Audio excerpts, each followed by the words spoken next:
एक आदमी समुद्र के किनारे मरा हुआ मिला। उसके शरीर पर कोई चोट नहीं थी। उसके पास कोई पहचान का सबूत नहीं था और कोई नहीं जानता था कि वो कौन है। उसकी जेब में एक छोटा सा संदेश मिला, 2 अजीब से शब्द, तमाम शुद्ध। पिछले 70 सालों से लोग इसका सच जानने की कोशिश कर रहे हैं। वो आदमी कौन था, उसकी मौत कैसे हुई और उन शब्दों का मतलब क्या था।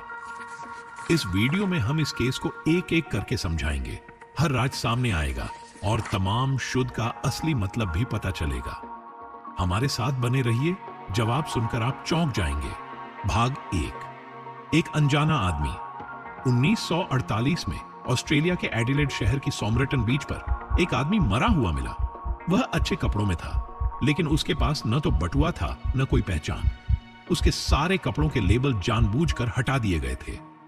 ना वो डूबा था, ना उसे गोली मारी गई, ना ही चाकू से हमला हुआ। वो बस मर गया था। ये आदमी आखिर था कौन? उसके पास ऐसा कुछ क्यों नहीं था जिससे उसकी पहचान हो पाती? और कोई किसी को इस तरह मिटाने की इतनी कोशिश क्यों करेगा? भाग 2।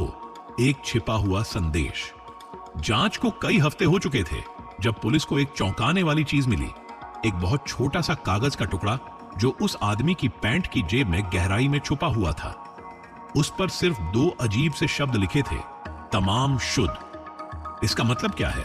कोई गुप्त कोड या फिर किसी अनजान शख्स का आखिरी संदेश? इसका जवाब जानने के लिए वीडियो में आगे बने रहिए। भाग 3। एक अनोखी किताब, एक रहस्यमयी कोड और एक घबराई हुई नर्स।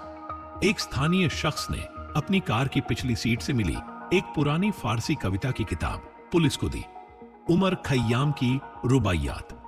बाद में यह किताब उस मरे हुए आदमी से जुड़ती नजर आई। इस किताब के आखिरी पन्नों में एक हाथ से लिखा हुआ कोड था जिसे कोई भी एक्सपर्ट नहीं समझ सका, और उसमें एक टेलीफोन नंबर भी था जो जांच अधिकारियों को एक नौजवान नर्स जेसिका तक ले गया।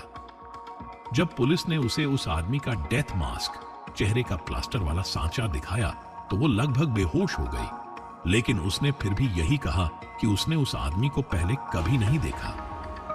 आखिर वो क्या छुपा रही थी? भाग 4। केस ठंडा पड़ गया, लेकिन डीएनए ने सच बता दिया। 70 साल से ज्यादा वक्त तक ये केस अधूरा ही रहा। ना कोई नाम मिला, ना कोई जवाब, बस सवाल ही सवाल थे। लेकिन 2022 में डेरेक एबट और अमेरिकी जीनियोलॉजिस्ट कॉलिन फिट्जपैट्रिक ने एक अलग रास्ता अपनाया। उन्होंने उस आदमी के बालों के कुछ रेशों से डीएनए निकाला और उसका फैमिली ट्री तैयार किया। कई महीनों तक रिकॉर्ड्स का मिलान करने के बाद आखिरकार एक नाम सामने आया। सोमरटन मैन की पहचान हुई, कार्ल वेब, जो 1905 में पैदा हुए थे। मेलबर्न के रहने वाले थे और इलेक्ट्रिकल इंजीनियर थे। वो 1947 से लापता थे। लेकिन अब सवाल यह है, तमाम शुद्ध का क्या मतलब था? भाग 5। रहस्यमयी कोड का मतलब और वो अजीब सा नोट।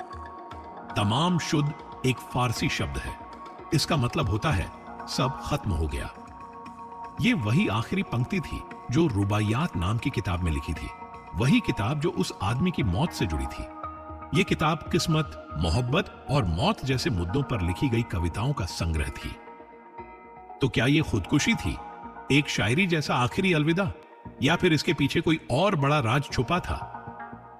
अब कार्ल वेब का नाम तो सामने आ गया है, लेकिन उसकी कहानी में कई सवाल अब भी बाकी हैं। आपको क्या लगता है, उसके साथ असल में क्या हुआ था? क्या आप जानते हैं फ्रैंकलिन एक्सपेडिशन के साथ क्या हुआ था? कैसे 129 आदमी और 2 नेवी के जहाज अचानक गायब हो गए? इस रहस्य का जवाब जानने के लिए डिस्क्रिप्शन में दिए गए लिंक पर क्लिक करें।